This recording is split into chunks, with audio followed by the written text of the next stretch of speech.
Manungsa urip kuwi kudune urup.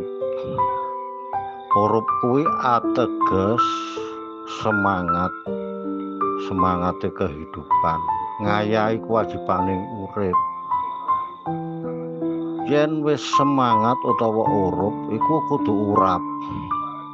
Urap kuwi ateges kudu gelem bantu-bantu sak padha-padane menungsa ta sedulure awak dhewe.